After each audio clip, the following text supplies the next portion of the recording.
Welcome to El Museo del Barrio, the nation's first museum of Latin American art. And welcome as well to this wonderful event. We are especially delighted to enter into this partnership, our two organizations, El Museo del Barrio and ARTE. I cannot neglect naming the series sponsor for our Women Artists series. And that is the Jaka Natasha Gelman Foundation. They have committed to sponsoring the entire series of 5 retrospectives, and we are immensely thankful to the foundation for that support. We're delighted that we have this program this evening, and I also want to thank Rocio Aranda-Alvarado, our curator, who will be in conversation with Grimanesa Amorós, and they will come up in just a moment. But first I want to introduce you to Marjorie. Marjorie is an artist, curator, publisher, and entrepreneur. She serves on many boards, including the Elizabeth Sackler Center for Feminist Art, the New York Foundation for the Arts, the Brodsky Center for Innovative Editions. Please join me in welcoming Marjorie to the stage.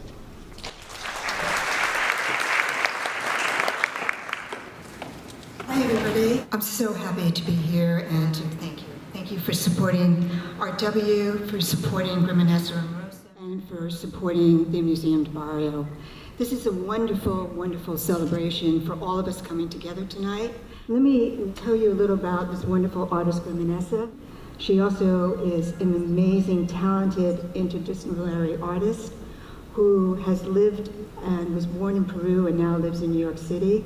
Her work ramification is sculpture, it has video, it has lighting, and it very much has technology. Please welcome Grimanesa. She is a phenomenally gifted artist, but she also has a great, generous soul.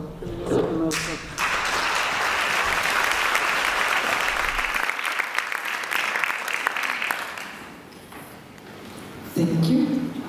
From my microphone. Thank you very much, Daniel. Thank you very much, Marjorie, for this wonderful, beautiful introduction, and the museum for giving me the opportunity to share with all of you the work that I love to do on an everyday basis. The Horus house was full of little surprises. Utilized this ever-changing lighting that advertisements are, all around. It actually was divided in two, and it because when it was transported to the site, discussing about how different it is to work with a gallery or public work. So I wanted each one to have its own lighting sequence. At the same time, they all have to communicate when they were showing it as a whole. As artists, sometimes you have to go with starting when you're doing the credit system. You really have to think what it works with 2 very different technologies. How is the relationship with them and the space and the piece as well? Because the way to what they call, like the heart of the piece, 110 and 117 degrees. Thank you very much.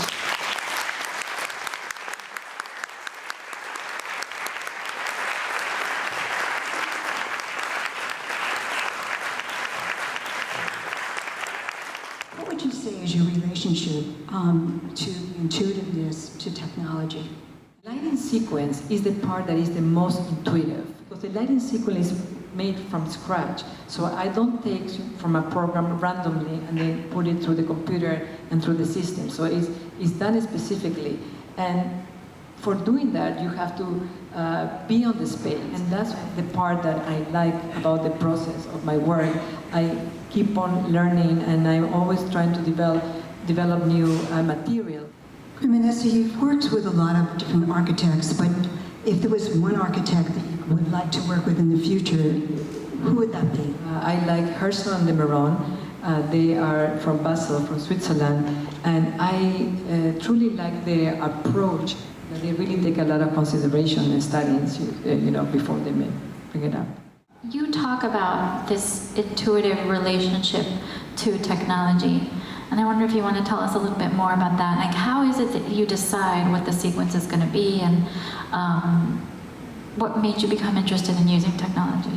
It comes also from growing up in a household of an engineer. My father was an engineer, still practicing engineer, and I always was very curious about all the different materials. I was the oldest, so he would always take me to all these sites. Did you have the same teams each country, or did you have to train their own people?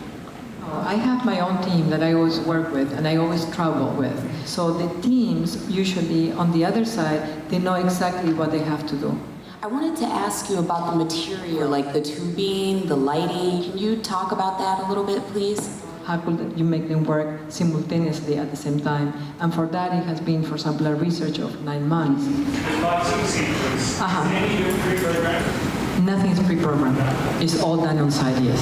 It usually happens right after the piece is installed.